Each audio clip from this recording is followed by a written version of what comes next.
hapon sa mga kapanalig kong Katoliko, no? At eto na naman tayo nagla-live for today, no? But first of all, before we start sa ating presentation, gusto ko po muna magpasalamat sa lahat ng mga kapanalig kong Katoliko, sa mga magagaling na written debater na Catholic, sa pagtatanggol nyo sa akin sa inilabas na issue ni Alvin Gitamondok. Maraming salamat po sa pagsuporta ninyo sa akin at pagtatanggol ninyo sa akin. Unang-una guys, ipopromote ko lang sa inyo yung Laiko Talk. Ako ay kinuha nilang mag-guest sa Laiko Talk at yung mga speaker po ng Laiko Talk, sila po yung mag-host sa National Convention under ng CFD Antipolo. So magkita-kita po tayo na magkakaroon sila ng interview regarding po sa akin, sa kung ano ang stand ng ating simbahan, no? Shoutout sa iyo kay Kuya Emmanuel at Chica Lumibaw at kay Ate Apple Telma Rosales. No, sila po yung humahawak ng Laiko Talk o yung chatner na tinatawag, no? At isa po ako sa mag-guest sa kanilang programa. At hintayin nyo rin po yung magkakaroon ako ng live debate sa June 8, 8 p.m. sa Philippine Debaters Association na hawak-hawak ni Kuya J. Rod Casas. Ako ay may makakadebating Muslim, no? Ang ating kapatid na Muslim, ang aming paksa na tatalakayin ay kung sino ba ang tunay na Diyos, Diyos ng Kristiyano o Diyos ng mga Muslim. Yan po yung aming talakayan na gaganapin sa June 8, 8 p.m. Saturday yon. Magkakaroon din po ako ng live guesting. Salamat po. Isa po itong Protestant platform. At ang sabi nga po niya sa akin, Sanrio, first time kong mag-invite ng Catholic Faith Defender. First time po dun sa platform nila na magkaroon ng guest na Katoliko, no? At yung nag-invite po sa akin, ito po ay naka-live internationally at saka dito po sa Pilipinas, no? Naka-live po yan ako sa Spotify, sa Facebook account niya, at baka ma-live din po sa YouTube channel. So, ito po ay magaganap sa June 15, 2 p.m., no? At i-share ko po yan sa Facebook ko. Ang magiging talakayan natin doon ay Apostolic Succession, no? At open daw po yung Q&A doon at malamang ako ay ma-expose sa mga Protestant, no? So titindig tayo na tayong mga Katoliko ay apostolada. At soon din, no, magkakaroon tayo ng guesting sa Radio Veritas. Magkakaroon po tayo ng guest dyan, kasama ko ang grupo ko, which is ang AMS.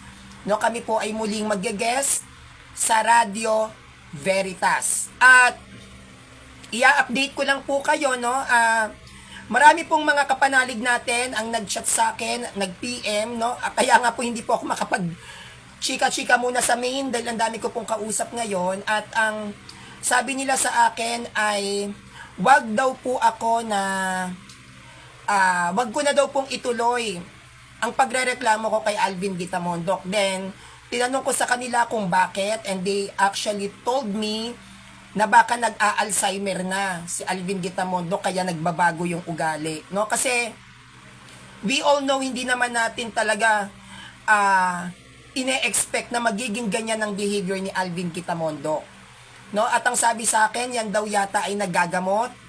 Kaya may mga issue na lumalabas na pinagkakakitaan niya yung pagiging CFD niya. So kasi kailangan niya mag-maintenance sa gamot at alam naman natin pag nagtitake tayo ng gamot, nag-iiba yung attitude natin. Ultimo yung mindset. Naranasan ko yung ganyan na nakausap kay Pastor Bimpitan, kay late Pastor Bimpitan. Siya po yung nakalaban ko noon sa live debate regarding sa sacred images. Isa siyang born again Pentecostal, if I was not mistaken. Sikat na sikat siyang Protestant debater noon, kaya lang pumanaw na po siya, no, dahil sa sakit na cancer. At mabait na pastor siya yung nakalaban ko, at dahil siya ay nagkikimo, no, siya ay nagkaroon ng cancer, nagbago din yung behavior niya. At doon ko naintindihan na kapag ang tao naggagamot or nagtitake ng medicine, maaaring naaapektuhan yung behavior nila, no? Naaapektuhan. At naiintindihan ko yun kasi ganun din po ako nung nagtitake ako ng mga hormones ko. Talagang iba din ang behavior ko noon kapag madali akong mairita, madali akong mainis. So, sinabihan ako ng mga kapanalig natin na, Sanrio, wag mo nang ireklamo kasi unang-una daw yan, siya daw ay isang Katoliko. No? At isang malaking karangalan sa mga sulpot kapag itinuloy ko yung pagrereklamo ko sa kanya. No? Ikalawa, intindihin ko na lang din daw yung sitwasyon niya kasi lahat naman daw tayo ay tatanda, lahat tayo ay mapupunta sa pagtanda. Ayoko rin namang maranasan yung na i-degrade ako ng mga tao dahil lang sa ugali ko, dahil sa matanda na ako. So, na-realize ko na na hindi siya tama, no, na actually hanggang ngayon ako ay nag-a-adjust pa rin. I am still trying to change my attitude, maging kalma, maging relax, no. Kaya yung mga Katoliko diyan, wag niyong buhayin ang natutulog kong dragon. Charot! Chareng-chareng! Wag niyong buhayin ang natutulog kong Dragon Ball Z. Chareng lang, may naalala lang ako bigla. No? Hi kay Kuya Katoliko Sandigan Branzuela, no? Shout out po sa lahat ng ating mga kapanalig at nawa ay suportahan niyo pa rin ako sa mga upcoming projects ko, taray artista, projects. Sa mga upcoming guesting ko po sa iba't ibang mga platform at ito ay ginagawa ko din na paunlakan ang kanilang mga paanyaya sa akin dahil gusto ko rin ipakita ang pagsuporta ko sa kanila. No? At gusto kong maramdaman nila na kahit si Sanrio nakikita ng mga tao kung saan na nagkalat, hindi po ako nagbabago. Ako pa rin po yung Sanrio kilala nyo simula nung nagsisimula hanggang ngayon. Hindi po ako kahit kailan babaguhin ng katanyagan, ng kasikatan. Ako ay simpleng tao pa din po na haharap sa inyo at patuloy na susuporta lalo na sa mga hilaw na Katoliko, sa mga nagsisimula mag-content regarding sa ating faith. Sige po, ako po ay patuloy pa rin na susuporta at ipakikilala ko kayo sa mga followers ko para mag-subscribe sila sa inyo, no? So, yung mga Catholic dyan na nag-iisip na gusto ko mag-create ng live ko o gusto kong gayahin si Sanrio kasi si Sanrio nakaka-inspire, gusto ko ring mag-live, no? Pwede nyo akong i-invite sa mga live streams ninyo, no? Para at least kahit papaano ay maipakilala ko din at mai-commercial ko yung mga platforms ninyo. Ako po ay willing na i-commercialize ang inyong mga activities. No, ganun din sa Philippine Debaters Association. Ako po ay isa sa coordinator at admin ng kilala at sikat na platform ng Philippine Debaters Association. Yan, dyan po magkakaroon ako ng laban. Ako din po ay lumalaban, shout out sa In Defense of Truth, hawak po ng batikan at magaling na CFD na si Kuya Melchor Manalili. Ako rin po ay lumalaban dyan at nag-uusap po kami ni Umbaw ngayon kung ano ang magiging paksa namin sa susunod naming mga laban na debate, no? Hindi pa siya actually na-finalize, pero sana ngayong Saturday ay magkaroon na kami ng paksa na pag-uusapan at tatalakayin dyan sa In Defense of Truth, no? Yan ay nasa ilalim ng moderator na si Ate Nadram. Sa Russia TV naman po, shoutout kay Kuya Russia, isa yan sa mga mentor ko, ang humahawak ng Russia TV platform. No, wala pa, hindi niya pa, kasi may nagtatanong po kung kailan ang laban ko sa Russia TV. Wala pa po akong magiging upcoming debate sa Russia TV kasi wala naman po akong makalaban doon. Parang ang ano yata dun sa Russia TV, may kanya-kanya silang mga paboritong kalaban. At ako po ay hindi naman masyadong active sa mismong mga tao dun sa Russia TV. Lumalaban lang po ako ng debate sa Russia TV kapag in-invite ako kasi hindi ko naman din po ugali talaga na magbida-bida para lang sabing magaling ako, oy, live debate tayo, hindi po. Ang lahat po ng debate ko, ito po ay dahil sa kanilang paanyaya. Ang Debaters Convention naman po, isa ako sa DevCon BD, isa rin po ito sa mga matatagal na debating platform sa social media, ang Debaters Convention, at nagsisimula na din po ang pagiging aktibo ng Debaters Convention, no? At nawa ay panoorin natin yung mga upcoming live debates ng Debaters Convention. Sa Debaters Convention po ako naging marunong kung paano maglalatag ng aral ng ating simbahan. Lahat po halos yata ng kilala ko na live debater ay produkto po ng Debaters Convention. Kaya malaki po ang utang na loob ko dyan. Kung walang Debaters Convention, walang Russia TV. Kung walang Debaters Convention, walang PDA, Philippine Debaters Association. Lahat po ng mga debating platform, yan ay bunga at produkto po ng Debaters Convention. Kaya sa Debaters Convention, maraming salamat po sa inyong paggabay at pagsuporta sa akin. Bagamat hindi na rin po ako masyadong aktibo sa Debaters Convention, pero tatanawin ko ang malaking utang na loob yung mga naging karanasan ko nung ako ay nasa Debaters Convention pa, no? Okay.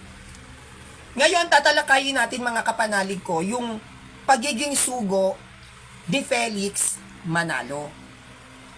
Siya ay kinikilalang huling sugo ng Iglesia ni Cristo dito sa Pilipinas. No? Tatandaan po natin, kapag tayo ay magsasalita o magbabanggit ng Iglesia ni Cristo, dapat lalagyan nyo ni Manalo. Why? May Iglesia ni Cristo kasi sa Bible. 'Di ba? Pero mas maganda kung gagawin nating accurate. Kung bibigyan natin ng diin, no? Na kapag tayo ay magbabanggit ng iglot, lagi niyong lalagyan ng Manalo. INC ni Manalo. Iba po yung INC sa Bible, hindi yun Protestant. Iba yung INC sa Pilipinas, yun ay tatag ni Felix Manalo. So, mas maganda po kung bibigyan natin ng linaw, no? Para hindi ma-misinterpret ng mga ibang tao, lalo na ng mga Protestant na bakit mo sasabihing sulpot ang INC, nasa Bible yan. So, hindi po tayo dapat actually naglalagay ng INC lang. Kaya nga po ako, di ba nilalagyan ko, INC 1914. At marami pong Protestant na Church of Christ. Sa Amerika pa lang po, ang dami-dami na nila. No, kaya lalagyan natin lagi yan ng title. INC ni Felix Manalo, INC ni Manalo, or INC 1914. Bilang pagpapatibay na ang tinutukoy ninyong protestante ay tatag ni Felix Manalo. Okay. Now, sa pagiging sugo ni Felix Manalo, which is yan ay stand ng Iglesia ni Cristo, meron bang mababasa? May mababasa ba, letra por letra sa Biblia, na si Felix Manalo ay sinugo ng Ama? Tatandaan natin na ang INC ni Manalo ay Bible alone.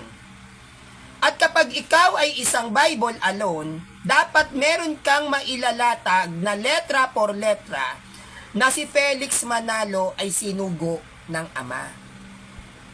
Mahalaga po kasi yan. Hindi ba? Bakit?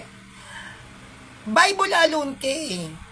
Dapat mailalatag mo categorically na si Felix Manalo ay sinugo ng Ama. Kapag wala kang naipaliwanag at nailatag na si Felix Manalo ay literally na sinugo ng Ama, ibig sabihin hindi ka Bible alone.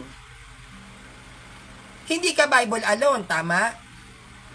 Ang pagtatanong natin, ang ganitong klaseng tanong na, mga iglot, saan mababasa na si Felix Manalo sinugo ng Ama? Letra por letra sa Biblia. Meron ba? Yung ganitong klaseng katanungan, ito yung isa sa pinakamabigat na tanong sa mga kaanib ng INC 1914. Ito yung tanong na mahirap sagutin at hindi nila kayang sagutin at hindi nila pwedeng sagutin. Kapag nagtanong tayo na saan mababasa letra por letra na sinugo si Felix Manalo ang Ama? Ang usual na sinasagot sa atin ng INC dito, ano yung usual na sinasagot nila sa atin? Nasa hula. Lahat yan, sasabihin nasa hula. Kaya pag tinanong nyo sila, sige, nasa hula, Saan mababasa ang katuparan sa Bible? Wala. Nasa hula. Basta pag sinabi naming nasa hula, nasa hula. Puro hula. Sila yung sekta na umaasa sa hula at yung hula na yon wala po yang katugunan. Yan ang hula na walang katuparan. Kaya ang sekta nila ay mula din sa hula ni Felix Manalo. Ngayon, magbibigay tayo ng mga sitas patungkol sa sinasabing nasa hula na nabigyan ng katugunan. Kasi kapag sinabi na ikaw ay nasa hula, dapat yan ay may katugunan. Lahat ng hula sa Old Testament ay binigyan tugon ng New Testament. Kaya nga po yung Old Testament na yan, inayos ng Catholic yan. Nilagyan yan ng chapters, nilagyan ng verses, isinilansan ayon sa bawat pangyayari sa kasaysayan ng Old Testament. Bakit inayos yan ng Catholic Church? Dahil sa mga hula. Dahil sa mga hula kaya yan inayos para maintindihan ng Judaism na ang iglesia ng Diyos na pinaniniwalaan nila ay inilipat na sa bayan ng Roma sa pamamagitan ng pagbibigay diin sa mga hula na nasa Old Testament. Kaya kung hindi dahil sa Catholic Church, hindi natin maiintindihan ang mga hula. Pinaghirapan po yang ayusin ng mga Catholic scholars. Pinaghirapan niyang isalansan sa Bible natin ng mga scholars natin para mabigyang linaw ang nilalaman ng New Testament. Kasi maiintindihan natin ng malinaw ang New Testament kung magbabasa tayo ng Old Testament. Dahil ang New Testament ay katugunan sa hula. Hindi natin maiintindihan yung katugunan na yan kung hindi natin babalikan ang nakaraan, which is ang Old Testament. Kaya kapag magtutukoy tayo na tayo ay nasa hula, nararapat lamang itong bigyang pagpapatibay ng New Testament. Kaya nga po the question is, saan mababasa ang katugunan pagdating sa hula kay Felix Manalo sa pagiging sugo? Saan mababasa sa New Testament? Kasi, pag wala po yan sa New Testament na si Felix Manalo ang nasa hula, peke ang hula na yan. Ibig sabihin, hindi kayo yung tinutukoy sa mga prophecy. Kasi lahat po ng prophecy ay ang mga sagot dyan nasa New Testament. Okay. Magbabasa ako ng mangilan-ngilang mga verses patungkol sa mga hula na nabigyan ng katugunan.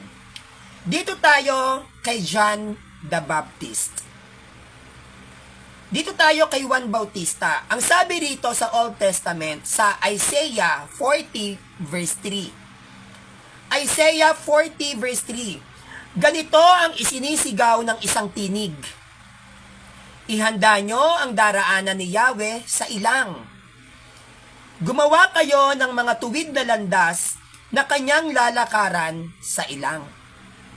No? Ito yung sa Old Testament. Hula ni Isaiah 40 verse 3. 'Di ba ang sabi? Ganito ang isinisigaw ng isang tinig. Ihanda nyo ang daraanan ni Yahweh sa ilang. Gumawa kayo ng mga tuwid na landas na kanyang lalakaran sa ilang. Ito bang testamento ni Isaiah ay nagkaroon ba ng kaganapan? Natupad ba tong hula na to? Yes. Dito tayo sa New Testament. John 1 verse 23. John 1 verse 23 states, sumagot si Juan sa pamamagitan ng pangungusap mula sa aklat ni Propeta Isaias. Ako ang tinig ng isang taong sumisigaw sa ilang. Tuwirin niyo ang daraanan ng Panginoon. So yung hula ni Propeta Isaias, ang nagbigay ng katugunan dyan ay si Juan. So may tugon. Hindi siya yung hula na walang kaganapan. Meron. Di ba? Meron? Okay. Dito tayo kay Blessed Virgin Mary. Dito tayo.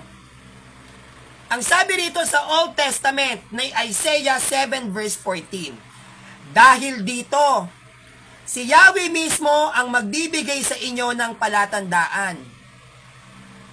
Isaiah to. Blessed Virgin Mary. Dahil dito, si Yahweh mismo ang magbibigay sa inyo ng isang palatandaan.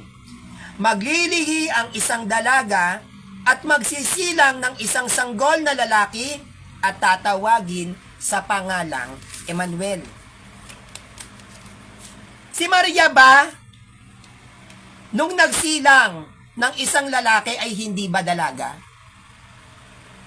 Hindi ba dalaga siya?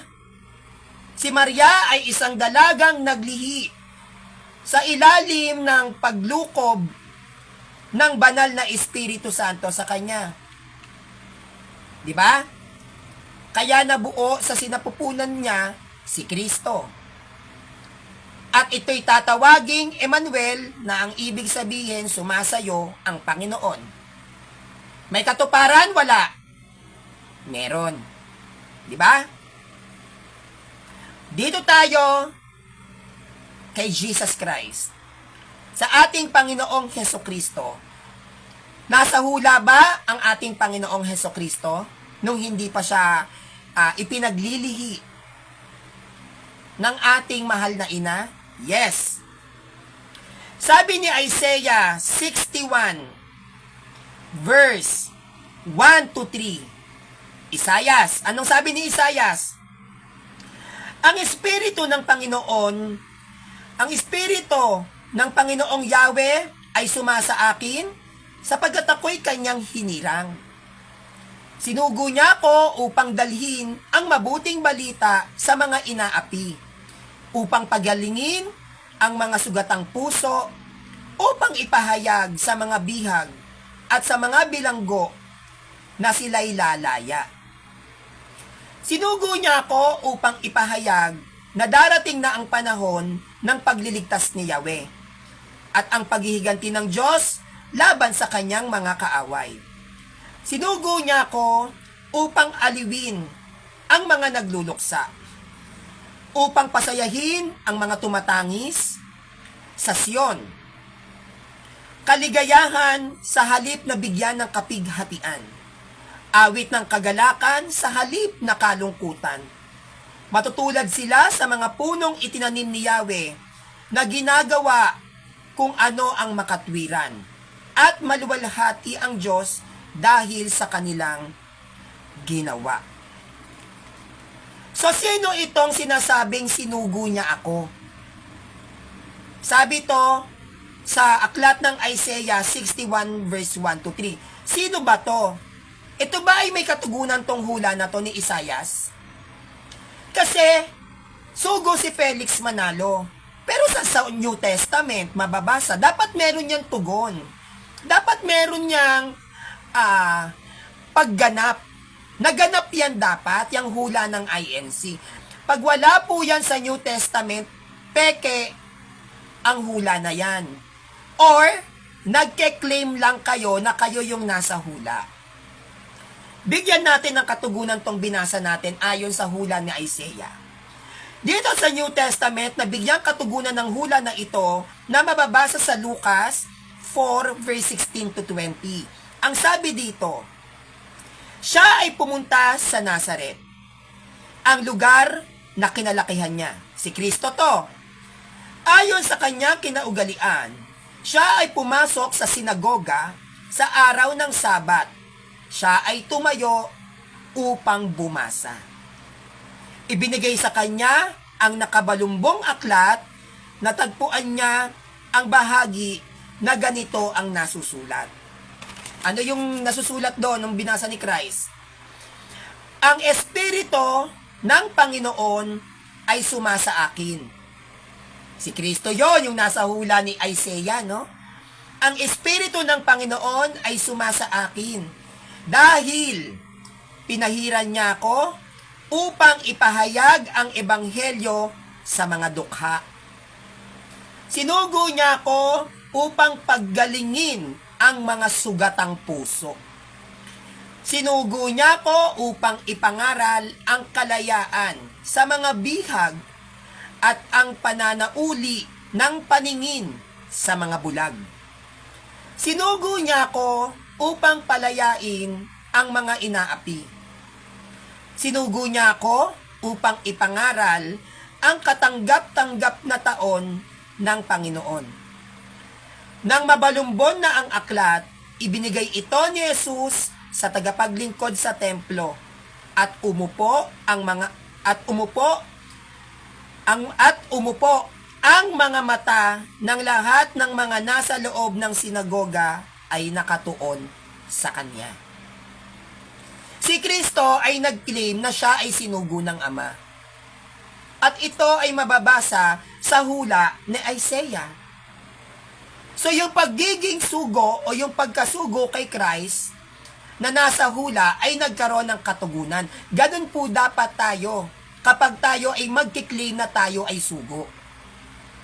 Dapat meron tayong maipapakitang katibayan na ang pagkakasugo sa iyo ay mababasa sa New Testament.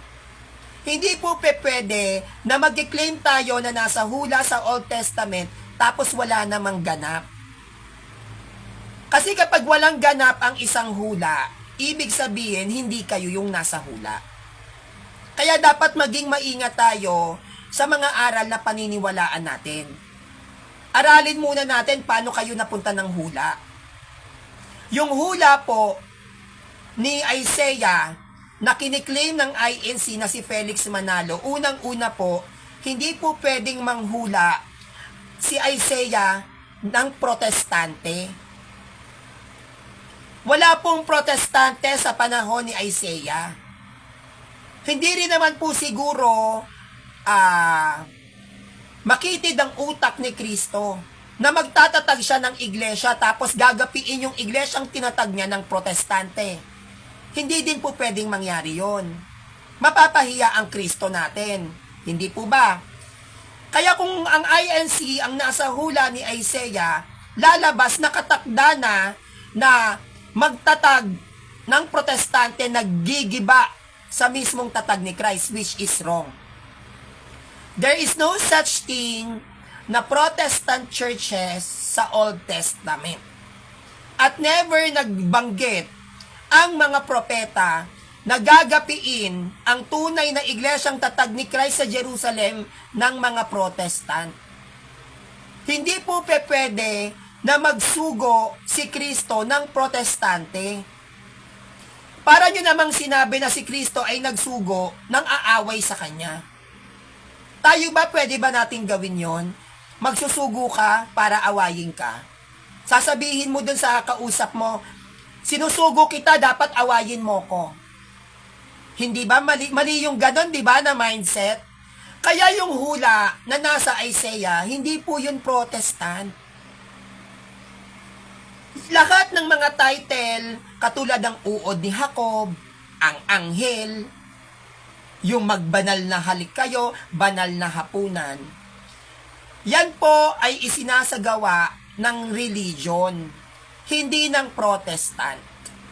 Never, tandaan po natin ha, never po na magbabanggit ang Old Testament na magsusugo ng protestante.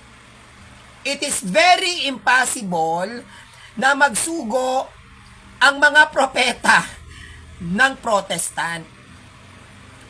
Kaya lahat na nagkiklaim na sila ang nasa hula bilang sugo na Protestant, hindi nila makikita ang sarili nila sa New Testament. Bakit? Kasi wala pong Protestant sa New Testament. The 12 apostles, they are not Protestant. Jesus Christ hindi nagtatag ng Protestant. The disciples of the apostles, hindi po Protestant. Yung mga nagbabanal na hapunan, sa Bible, hindi din Protestant yung mga yon.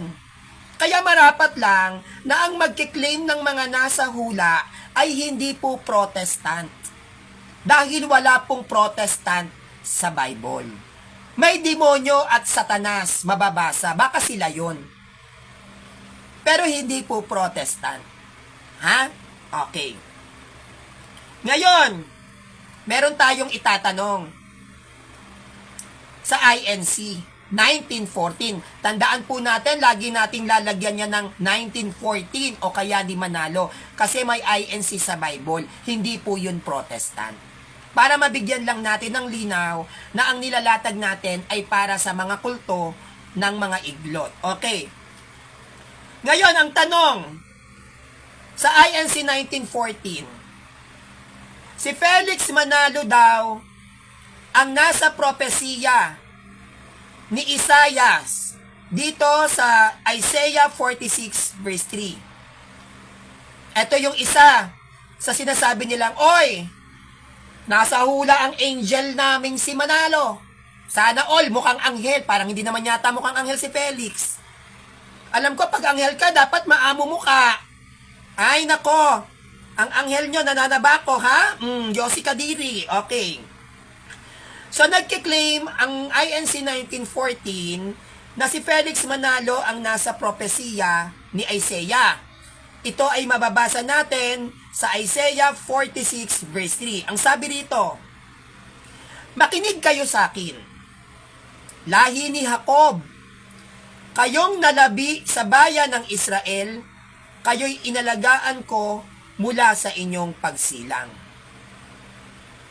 So, tanong, kung si Felix Manalo ang nasa propesiya ng aklat ng Isaiah sa Old Testament, gaya ng paglalarawan ninyo na si Felix Manalo ang kinikilalang uod ni Jacob,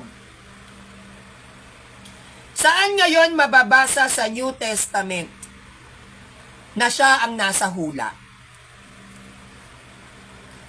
Saan mababasa sa New Testament na si Felix Manalo ang uod ni Jacob? Inuod na po ang angel ninyo. Nabulok na nga, pati buto. Pero hindi nyo pa rin nabibigyang linaw kung saan mababasa sa New Testament na si Felix Manalo ay tinaguri ang uod ni Jacob. At ito bang pagiging uod ni Jacob na ito, protestante ba yan? Saan mababasa sa New Testament na ang pagiging uod ni Jacob, ni Felix Manalo, no, ay nakadetalya sa New Testament? Saan mababasa sa Old Testament na ang pagiging uod ni Jacob, ni Felix Manalo, yan ay dapat protestante? Kaya saan mababasa sa New Testament na ang titulong uod ni Jacob ay protestante? Hindi pa pwede na maging uod ni Jacob si Felix Manalo. Bakit? Hindi naman po kasi yan protestante. Kaya lahat ng mga founder ng iba't ibang sekta na protestante, wala kayo sa Bible. Kasi lahat po ng nasa Bible, whether nagagamit tayo ng Old Testament or even the New Testament, wala pong Protestant dyan. Ang nandiyan dyan sa Bible na pinag-uusapan dyan, Judaism, bayan ng Diyos sa panahon nila Moises, and the Catholic Church. Kasi wala pa naman pangalan ng Judaism noon eh. Ang tawag lang sa kanila, bayan ng Diyos. Diba? Pag sinabing Israel, bayan ng Diyos. Yan ang una na bansag sa kanila. Wala rin silang pangalan, parang Catholic. Nagtatag ang Old Testament ng religion, no? Nagtatag sila nagbigay ang Diyos ng religion sa Old Testament, wala ding pangalan. Ang nagbansag lang ng pangalan nila, mga tao din. Mga tao lang din, pero ang tawag sa kanila talaga, bayan ng Diyos. Hanggang sa nung dumadami na yung mga mananampalataya sa ilalim ng Old Testament, ang tawag nito, nung lumalalim na yung mga mananampalataya sa ilalim ng Old Testament, yan ay pinangalan ng Judaism, under ng bayan ng Juda. Ang Judaism, hindi naman sinabi ba ng Ama na, Moises, Judaism ang ipapangalan ko. Sarili sa pananampalatayang meron sa mga Israelita, dito sa Old Testament, tawagin yung Judaism. May nabasa kayo? Wala. Ang nagbigay ng titulong Judaism para magkaroon ng pangalan ang kanilang pananampalataya ay mga tao sa Huda. Meron bang mababasang Judaism sa Bible? Kasi di ba tinatanong nila sa atin, kayong mga Katoliko, ang gagaling talaga ninyo no? Ang gagaling nyo? May Katoliko ba sa Biblia? Hindi kayo tatag ni Kristo, walang Katoliko sa Biblia. Now, I am asking them, may Judaism ba sa Bible? Meron o wala? Old Testament yan. May Judaism ba? Wala. Dahil ang mga iglesia na itinatag ng Diyos ay walang pangalan. Bakit walang pangalan? Para hindi magamit ng mga taong masasama at makakapal ang pagmumuka para pagkakitaan, para makapanligaw ng tao.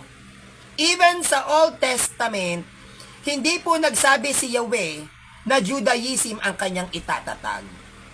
Bagkos ito ay tinawag ng mga tao bilang bayan ng Diyos na paglalarawan sa bayan ng Israel. Kaya nga 'di ba, nagkakaroon ng gera, ano sinasabi ng mga Katoliko? Hindi nyo magigiba ang bayan ng Diyos. Kasi yan talaga yung pangalan nila. Yan yung bansag nila sa sarili nila, parang sa Catholic. Yung wala pang salitang Catholic na ibinigay ni San Ignacio noong 1st century, ang tawag sa atin the way. Tinawag tayong the way, ang tawag ni Pedro sa kanyang mga kapananampalataya is the way. Kami ang daan. Tinawag din tayong kahal. Ano yung kahal? Congregations. Tinawag tayong saints, mga banal.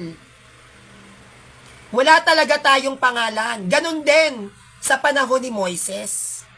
Walang binanggit ang ama na, ang bayan ko, kayong Israel, tawagin nyo sarili nyong Judaism, ha? May Judaism sa Bible? Wala. And that is the reason why the Catholic Church ay wala din sa Bible. Because we are not the product of the Bible. Even ang Judaism religion, which is isa sa monasteristic religion na nag-e-exist sa Jerusalem, they are not actually built by the 5 books of Moses na tinatawag nating Tanakh. Hindi po produkto ng aklat ni Moises ang Judaism. Kaya they are not a book alone. Judaism is not a book alone, and while the Catholic Church is not a Bible alone. Why? Because we are religion. All of the religions who are existed here around the world, they are not book alone or even the Bible alone. Dahil nagsimula ang kanilang pananampalataya without using a book or the Bible. All of the religions, they are using their traditions and the oral teachings na itinuro ng kanilang mga propeta, ng kanilang mga sinaunang kapananampalataya. Kaya yung sinasabi niyong hula ni Isaiah, wala pang hula si Isaiah, nag-e-exist na ang Judaism. Ganon din ang Catholic Church. Wala pang salitang Catholic, nag-e-exist na ang simbahan. Kaya hindi nyo pwedeng sabihin saan mababasa ang Catholic sa Bible. Because even Judaism, they have no name in the Bible, even in their own book. Kahit sa sariling aklat ng mga Hudyo, wala pong mababasang Judaism. Bakit? Religion kasi. Bakit? Kasi ang Judaism nag-e-exist na. Bago pa maglatag si Moises ng mga aral patungkol sa Old Testament, yung 5 books of Moses which is ang Tanakh, yung mga mananampalataya under ng Judaism nag-e-exist na. Kaya wala rin pong salitang Judaism sa loob ng aklat ng mga Hudyo. Ganon din tayong mga Katoliko. Always remember, the faith of the Judaism and the faith of the Christianity is different. Magkaiba yan. But, the product of Judaism is Christianity. Dahil nasa ilalim ng Judaism ang mga apostol, si Kristo, si Maria, at si Jose.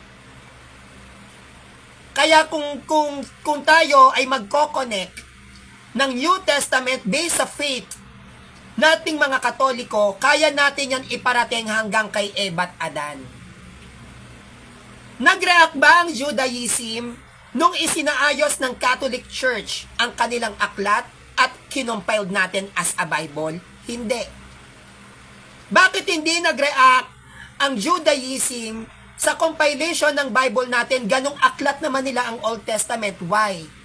Dahil ang statement ng Old Testament sa pagkakakompile ng Catholic Church ay accurate. Hindi yan tinutulan ng Judaism.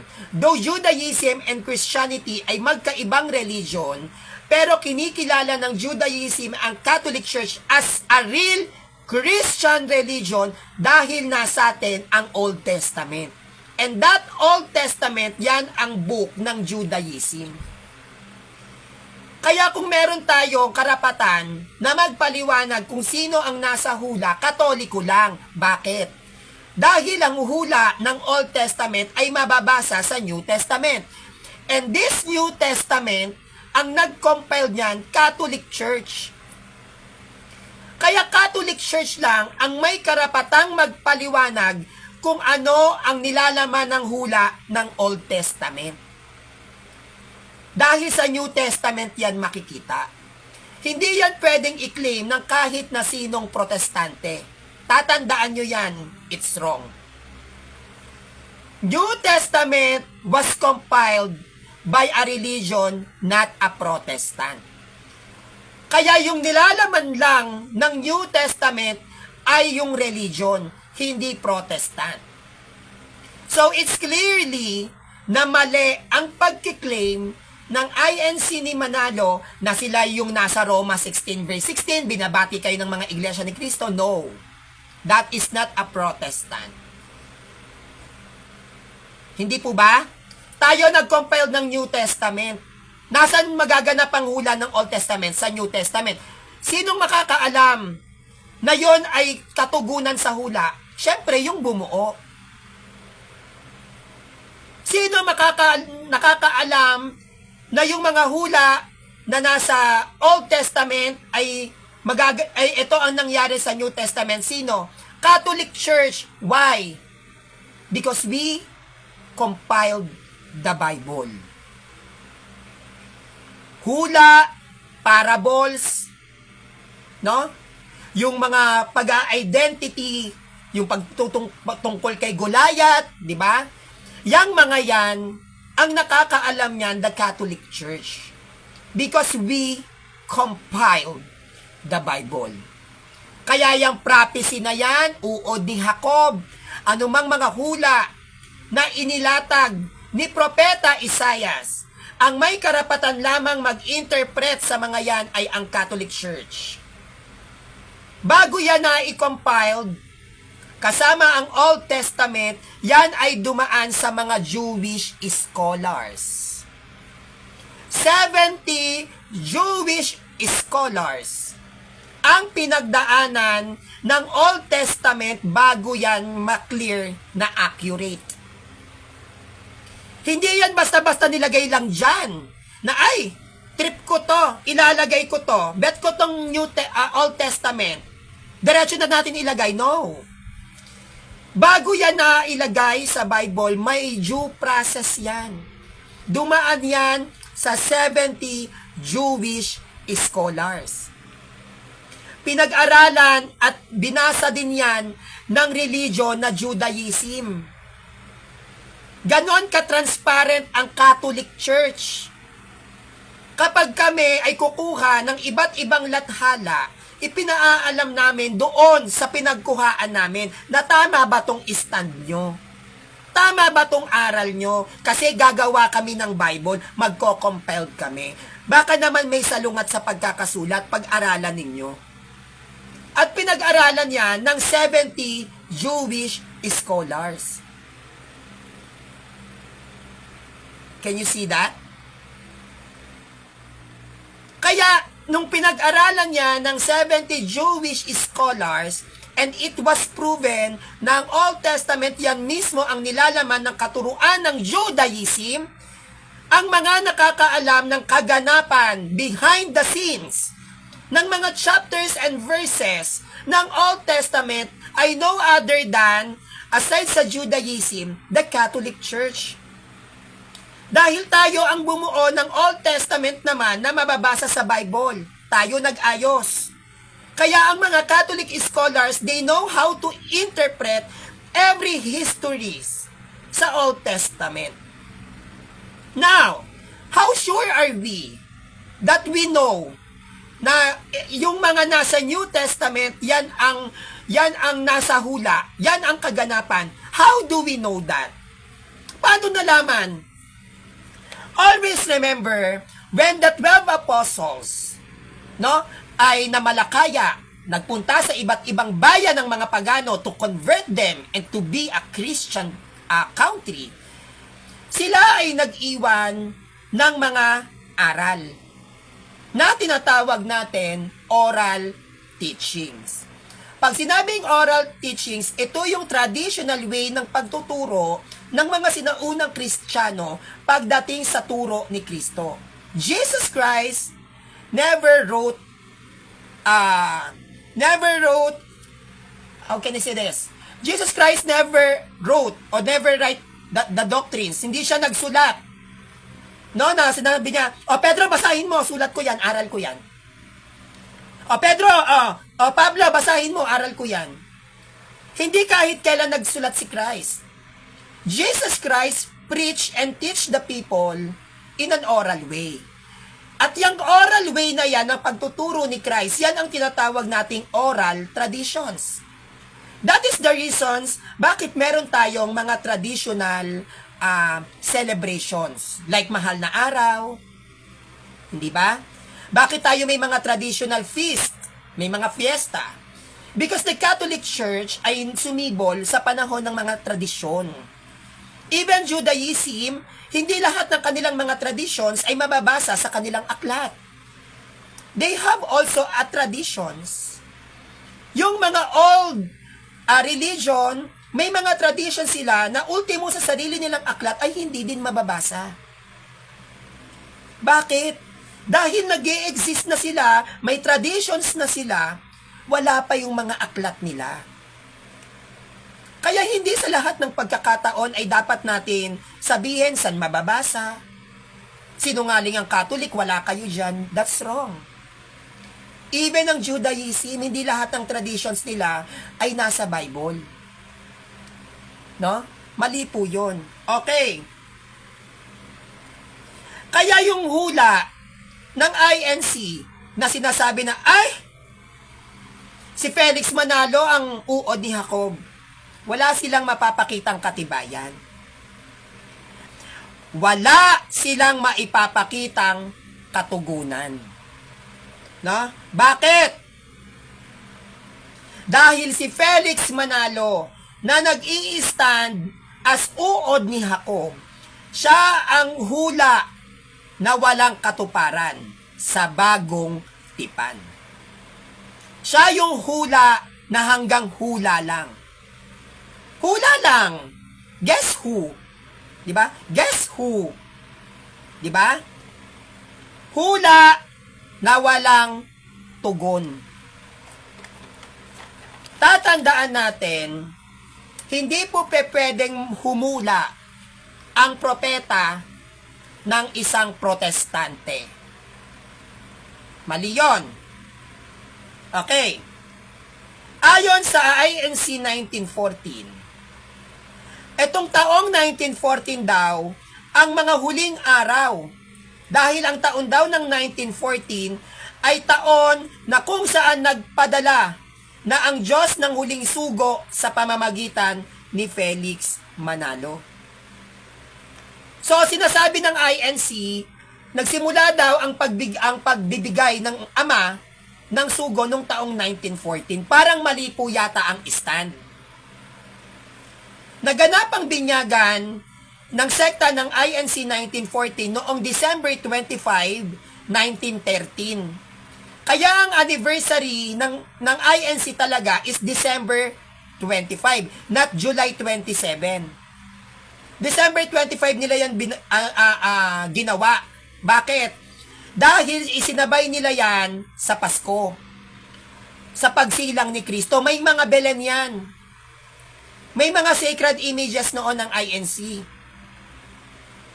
Nagbago na lang yung mga aral nila nung lumilipas na ang panahon. Pero ang bautismo nila, naganap yan noong December 25, 1913. Sa paniniwala, nasasabay sila sa pagsilang ni Kristo ng December 25. That's why the Iglesia ni Kristo dati, may Christmas yan. May Pasko yan sila. No? Ngayon, sabi nila, no, yung 1914 daw, yan daw yung mga huling araw. Diyan daw nagsimula taong 1914. Ngayon, pag-usapan natin yung stand ng INC patungkol sa doktrina nila o aral nila sa mga huling araw.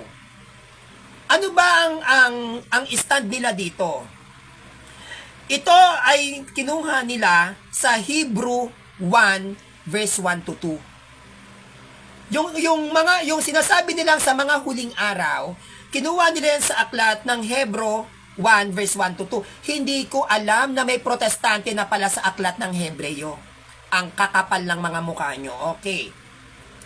Ang sabi rito sa Hebrew 1 verse 1 to 2, noong una, nagsalita ang Diyos sa ating mga ninuno sa iba't ibang panahon at sa iba't ibang paraan sa pamamagitan ng mga propeta. Ngunit sa mga huling araw na ito, siya'y nagsalita sa atin sa pamamagitan ng kanyang anak. Sa pamamagitan ng anak ay nilikha ng Diyos ang sanlibutan at siya ang piniling tagapagmana ng lahat ng bagay. So, yung sinasabi nila na si Felix Manalo ang sugo, ang huling sugo sa mga huling araw, kiniklaim nila na si Felix Manalo ang piniling tagapagmana ng lahat ng bagay. Ngayon, the question is sa mga iglot, sino ang ipinadala ng Ama sa mga huling araw? Si Felix Manalo ba? O si Kristo? Kasi kung si Felix Manalo ang ipinadala sa mga huling araw, so meaning to say, si Felix Manalo ang bababa mula sa langit na nakakarwahe. Taray! Si Felix Manalo maghuhukom sa atin kasi siya yung sugo sa mga huling araw. Oh. So if ever na i-claim nilang si Christ ang darating sa paghukom, so dalawa sila. Sasabay siya kay Christ. Di ba? We Catholic, we all know na ang huling sugo si Christ. At ang stand ng INC, ang huling sugo si Felix Manalo. Ngayon, sino ngayon ang darating sa araw ng paghuhukom? Si Felix Manalo o si Kristo? Sana masagot nyo yan, mga kaanim ng Iglesia ni Kristo na tatag ni Felix Manalo. No? Ngayon, ayon sa INC 1914, si Felix Manalo ang sugo sa mga huling araw. No? So lalabas, meaning, huling sugo, si Felix Manalo sa mga huling araw. No? Kaya mag-iisip tayo no? No? Yung anak ng Ama, si Kristo. Di ba? Sino ang bugtong na anak ng Ama? Si Christ. Hindi ako na-inform si Felix Manalo na pala anak ng Ama. Hindi ako na-inform. Sana sinabihan naman nila ako, na-update man lang ako. Na hindi pala si Kristo ang bugtong na anak, kundi si Felix Manalo kasi siya yung sugo sa huling araw na darating Ay yung huling sugo na darating sa huling araw, yun ang bugtong na anak. Anak ng Ama. Kung si Felix Manalo ang sugo sa mga huling araw, ay, siya yung anak ng Ama. Siya pala yung pinako sa krus. Siya yung only begotten son, ang taray. Sana all, di ba? Mapapasana all na lang tayo, okay. Nagsimulang maganap o mangyari ang mga huling araw nang ang Ama ay ipinadala niya ang kanyang anak. At ang anak ng Ama ay si Kristo at hindi po si Felix Manalo. At mas lalong hindi 1914 ang mga huling aral. Ang mga huling araw. Ambisyosa. Hindi 1914 po. Nagsimula ang mga huling araw nung sinugo na si Christ. Kaya nga pinaghahanda na tayo Dahil sa kanyang muling pagbabalik, lahat ng tao ay hahatulan ayon sa kanilang mga ginawa. Hindi po 1914 ang huling araw. Ang mga huling araw po, yon ay simula ng noong nang si Kristo ay isinilang. Kaya wag kayong fake news, no? Ngayon, dito sa ating statement na nilatag, napakalinaw po mga kapanalig, na kapag tayo ay maglalatag ng doktrina, kapag tayo ay maglalatag ng aral, i-make sure po natin sana na kung ito po ba ay accurate. There is nothing wrong if we defend what we believe in. Walang mali na ipagtanggol mo yung sarili mo. Walang mali na ipagtanggol mo kung ano yung gusto mo. Walang mali kung ipagtanggol mo kung ano ang paniniwala mo. Karapatan mo yan bilang isang tao. Pero sana itong mga karapatan na ito ay nilalakipan natin ng talino bago natin ito ipaglaban. Hindi lahat ng umaayon sa ating panlasa ay tama. Hindi lahat ng gusto natin ay tama. Hindi lahat ng nagpapasaya sa atin ay tama. Dapat alam din natin kung paano pag-aralan na yung mga bagay ba na ito na komportable tayo ay tama ba. Dapat marunong tayong mag-isip. Dapat marunong tayong mag-research na ito bang nagpapasaya sa akin ay tama. No? Okay. Dito tayo sa ibong mandaragit. No? Sabi nila, si Felix Manalo ang ibong mandaragit. Okay. Letra por letra, categorically, literally, wala pong mababasa sa Bible na Felix Manalo. Sang-ayon naman po tayo dito, di ba? Kaya kung walang mababasang pangalan na Felix Manalo sa Bible, paano siya magiging ibong mandaragit?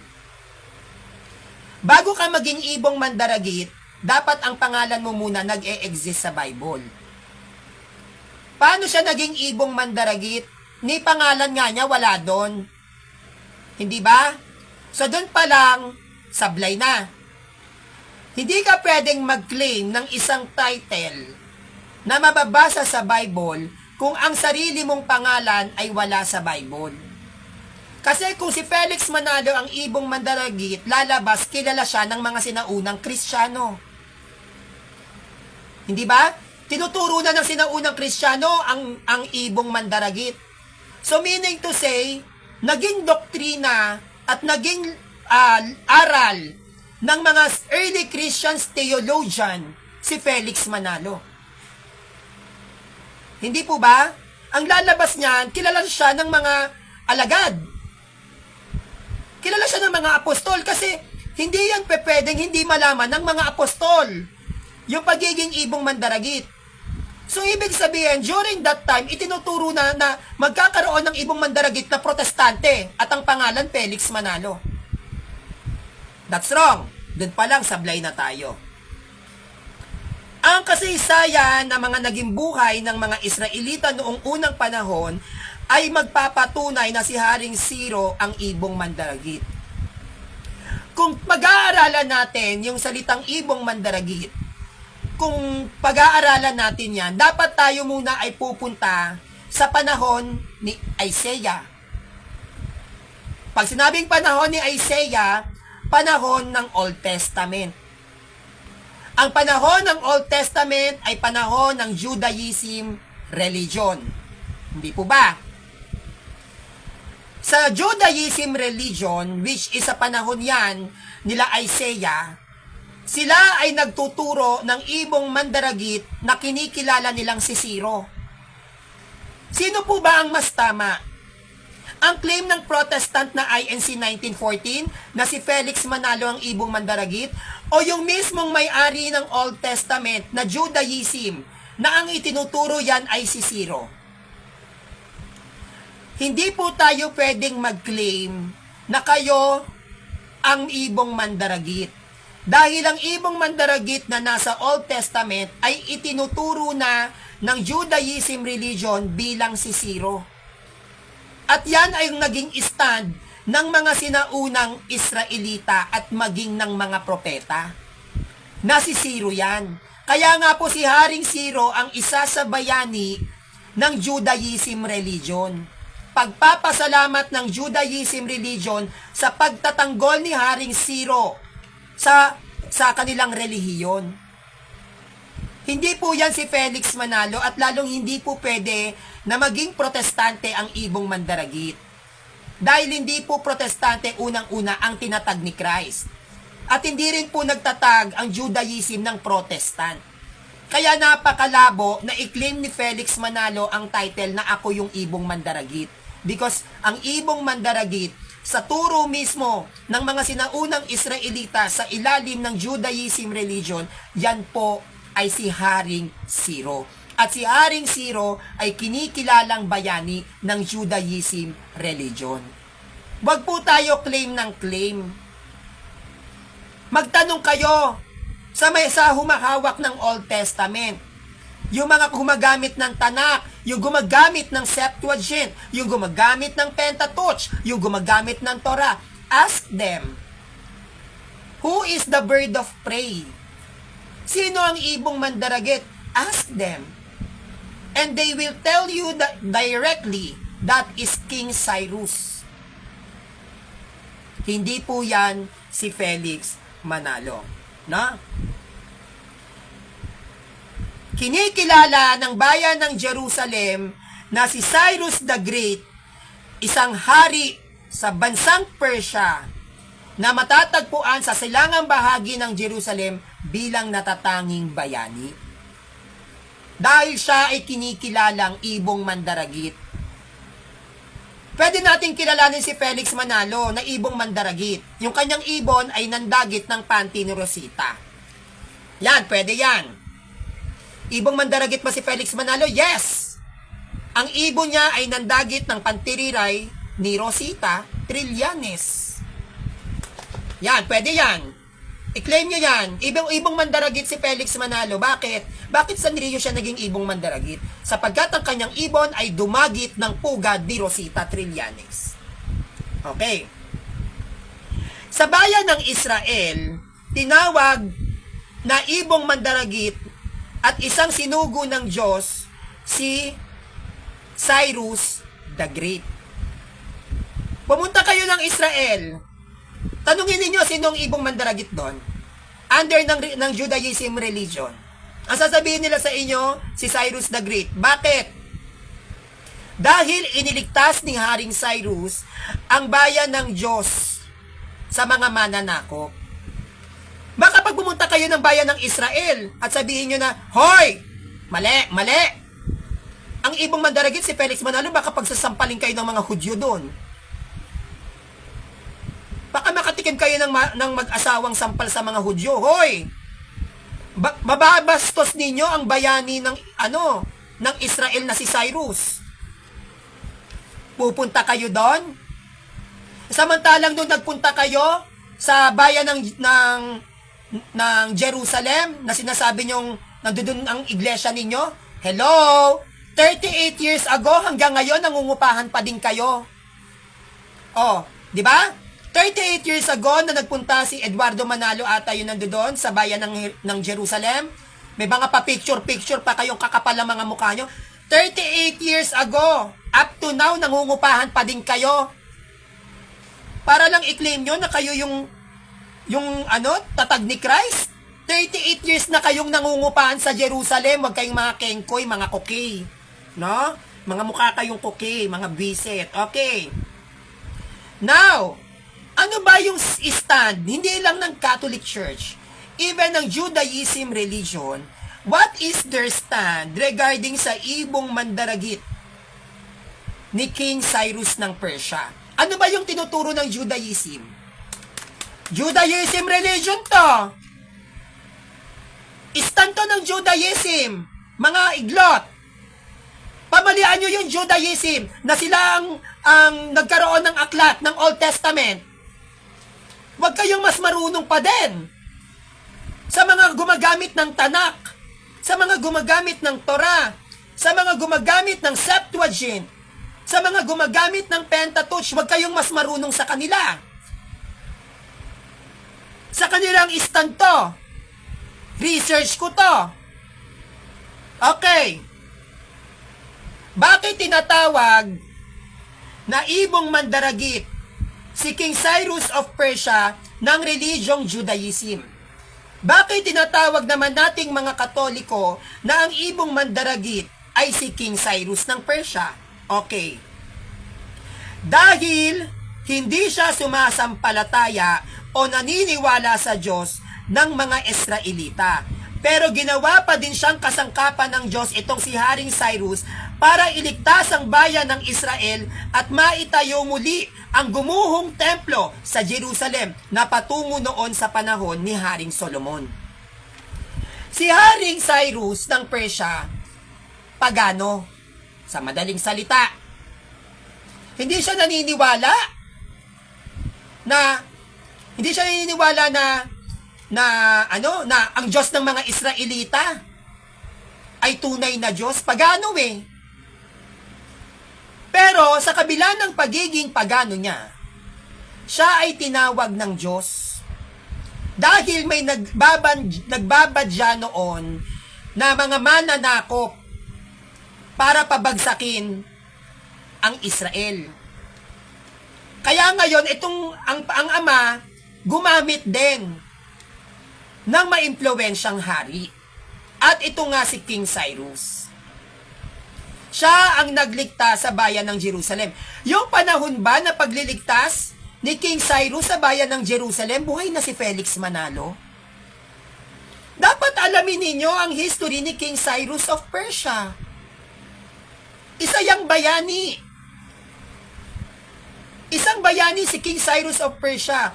At yan ay kinikilala na ibong mandaragit ng mga Judaism. Hindi po si Felix Manalo. Kung si Felix Manalo ang ibong mandaragit, lalabas siya ang bayani ng Israel.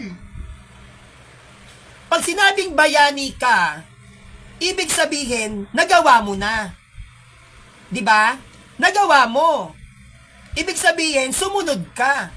Meron kang nailigtas o meron kang nagawang isang mabuti kung bakit tinawag kang bayani. Kailan iniligtas ni Felix Manalo ang bayan ng Jerusalem? Kailan? Naganap ba ang pagliligtas ni King Cyrus of Persia 1914? Hoy! Wala pang Christianity, iniligtas na ni King Cyrus ang Jerusalem, ang Israel. Wala pang Christianity, paano si Felix Manalo magiging ibong mandaragit? Aralin ninyo ang history ni King Cyrus of Persia. Huwag kayong magkiklaim. Ano bang klaseng mga katuruan nyo yan? Okay. Yung pangalan ba ni Ciro ay mababasa sa Bible? Yes! Yung pangalan ni King Cyrus nasa Bible, kaya nga siya tinawag na ibong mandaragit. Hindi ka pwedeng tawaging ibong mandaragit kung walang Felix Manalo sa Bible. How can you claim a title without your name inside the Bible? Paano ka magkiklaim na, oy, ako ang ibong mandaragit, pangalan mo nga, wala, title pa kaya? Pero yung King Cyrus, bilang isang ibong mandaragit, nasa Bible, kaya nga siya ang tinagurian na bird of prey. Okay. Ikalawang Kronika 36 verse 22 to 23. Upang matupad ang sinabi niyang ito sa pamamagitan ni Jeremias. Kilala siya ni Jeremias. Si King Cyrus kilala rin ni Jeremias, ha? Upang matupad ang sinabi niyang ito sa pamamagitan ni Jeremias, inudyukan ni Yahweh si Ciro. Hindi si Felix Manalo. Sino ang inudyukan ni Yahweh? Si Ciro. Si Felix Manalo ba? Hindi. Inudyukan ni Yahweh si Ciro, hari ng Persya. Noong unang taon na kanyang paghahari, nagpalabas ang haring ito ng isang pahayag sa buong kaharian na ganito ang isinasaad. Ito ang pahayag ni Haring Ciro ng Persya. Ipinaubaya sa akin ni Yahweh, ang Diyos ng kalangitan, ang lahat ng kaharian sa buong daigdig, at inutusan niya ako na magtayo para sa kanya ng templo sa Jerusalem ng Huda. Kaya nga, ang sino man sa inyo sa nakabilang sa kanyang bayan ay pinahihintulutan kong pumunta sa Jerusalem. Samahan nawa kayo ng Diyos ninyong si Yahweh. So si Ciro, ang siyang inudyukan ng ama na ipagtanggol ang bayan ng Jerusalem sa mga mananakop ng iba't ibang kaharian. Paano magiging si Felix Manalo to? Inidyukan ni Yahweh si Ciro. Wala tayong mababasa na inidyukan ni Yahweh si Felix Manalo. Mga ambisyosa kayo. Huwag kayong mga ambisyosa ha, nanggigigil ako.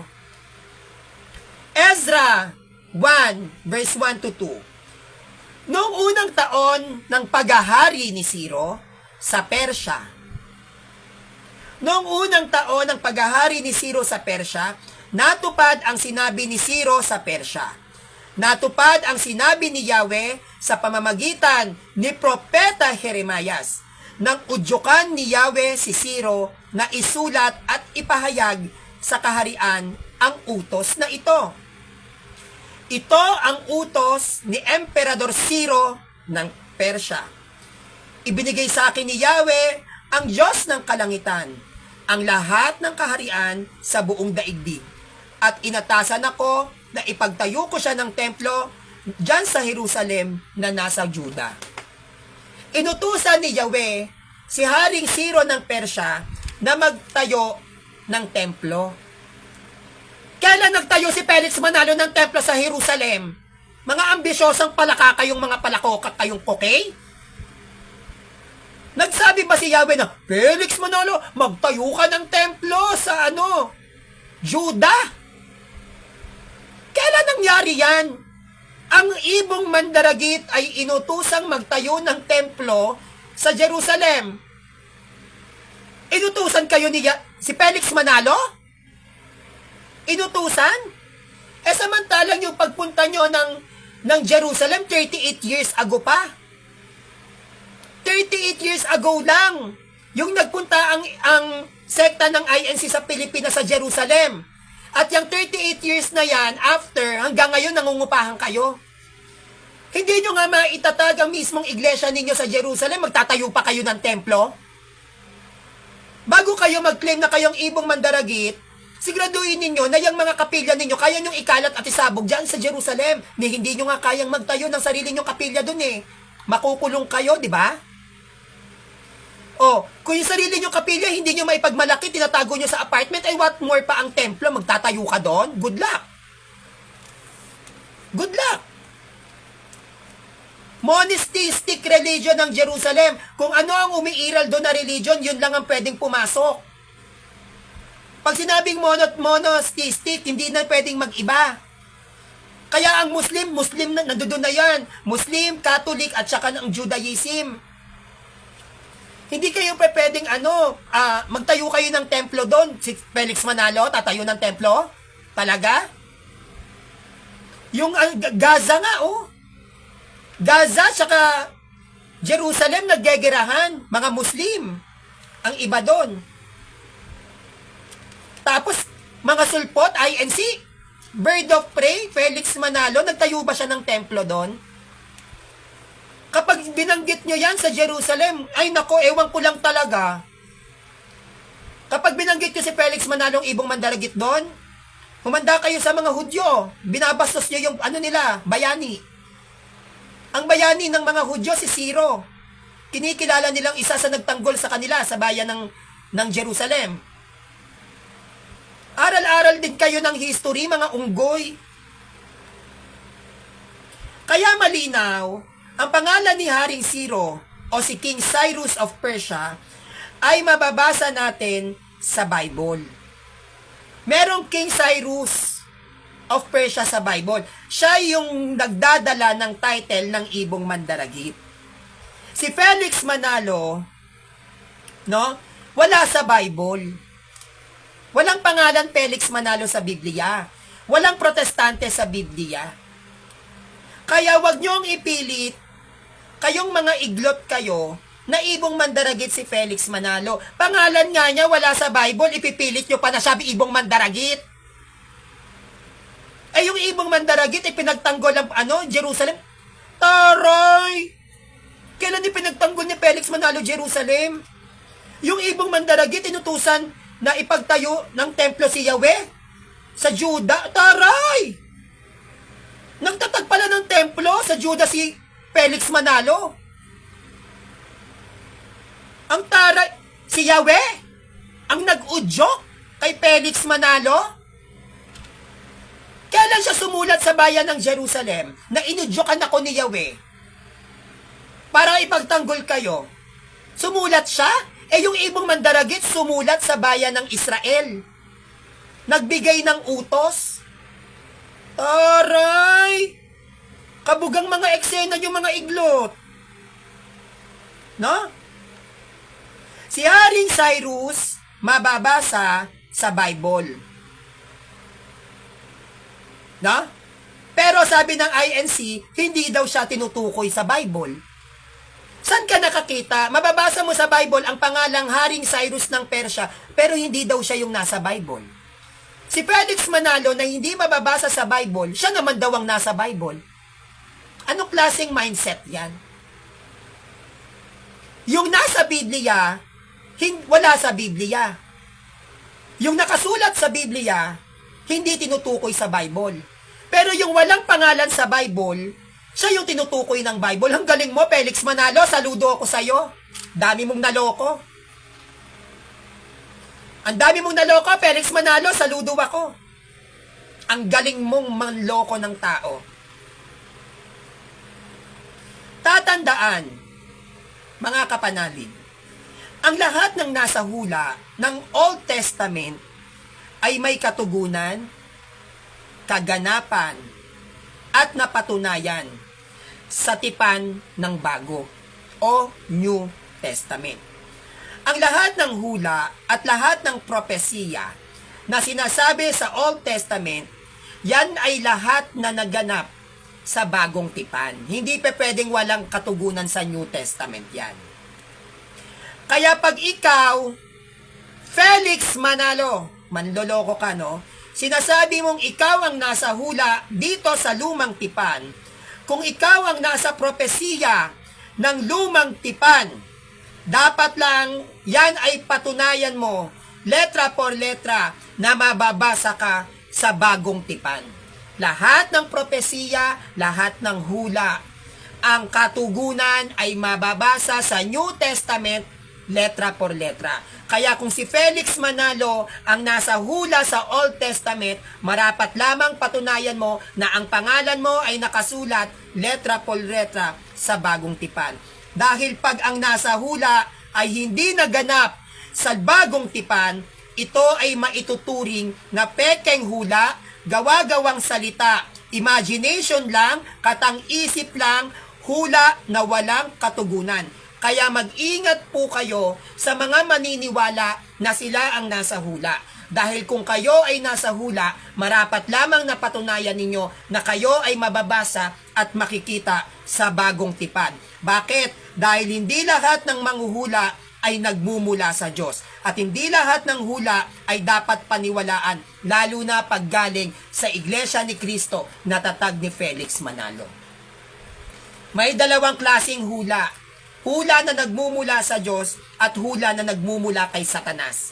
Ang hula na sinasabi ng INC na yan ay si Felix Manalo na nasa Old Testament pero wala naman sa New Testament na mababasa, yan po ay hula ni Satanas. No? Hula yan ni Satanas. Hindi siya pwedeng mag-claim na siya ang siya yung nasa hula. Hindi sila pwedeng mag-claim na si Felix Manalo ang nasa propesiya. Dahil ultimo, yung nagpasimula ng Old Testament ay hindi po kiniklaim na si Felix Manalo ang nasa hula. Ganon din po tayo na siyang bumuo ng bagong tipan. Never tinuro ng simbahan natin na na-involve si Felix Manalo mismo sa banal na kasulatan. Dahil kung si Felix Manalo ang nasa hula, kung si Felix Manalo ang nasa propesiya, lalabas na bukang bibig ng mga sinaunang Kristiyano, bukang bibig ng mga propeta sa Old Testament ang pangalang Felix Manalo. Aralin po natin ang kasaysayan ni Haring Ciro ng Persia para mas lalo niyong maintindihan na yung mga aral at itinuturo sa inyo ng sekta ng INC sa Pilipinas ay katang-isip lang. Matuto naman po sana tayong gumamit ng utak. Huwag tayong magpaalipin sa mga katangahan natin. God gave us wisdom, gave us knowledge to use it to protect ourselves. Sa mga mapanlinlang, sa mga mandaraya, sa mga asong lobo. Hanggat hindi pa nagsasarado ang chapter ng buhay nyo, aralin ninyo ang tunay na stand ng Catholic Church. Huwag kayong mamamatay na protestante kayo. Impyerno ang papupuntahan ninyo. Ako, it's bet kahit na nilalait ako, kahit na pinipintasan ng itsura ko, it's okay. Ang mahalaga nasa Catholic Church ako. At anuman ang maging tingin sa akin ng mga kapwa ko Katoliko, wala akong pakialam. I will never ever leave the true church, which is the Catholic Church. Hindi ko iiwan ng simbahang Katolika, magkakamatayan tayo. Kaya kung ako sa inyo, mga protestante kayo, mag-isip-isip na kayo. Kung accurate ba ang tinuturo ng INC sa inyo. Huwag kayong magsayang ng pera sa isang pananampalatayang hindi tama. Dahil kahit libo-libo pa yung nilalagak ninyo, pag mali ang pananampalataya, hindi yan magsasalba sa mga espiritu ninyo. If you want to have salvation, if you want to enter into the kingdom of God, if you want to receive holiness, be a Catholic. Be a Catholic defender. Like Saint Alexandria na sinasabi, you are not worthy if you cannot defend the Catholic Church. So yun lang po, maraming salamat at sana po ay nagustuhan at nag-enjoy kayo sa presentations natin tungkol sa pagiging sugo ni Felix Manalo. At abangan nyo po ulit ako po si Sanrio. No-subscribe po kayo sa YouTube channel ko, Sanrio TV, at abangan nyo pa po yung mga iba ko pang mga live pagdating sa katuruan ng ating simbahan. Yun lang po, maraming salamat and God bless you.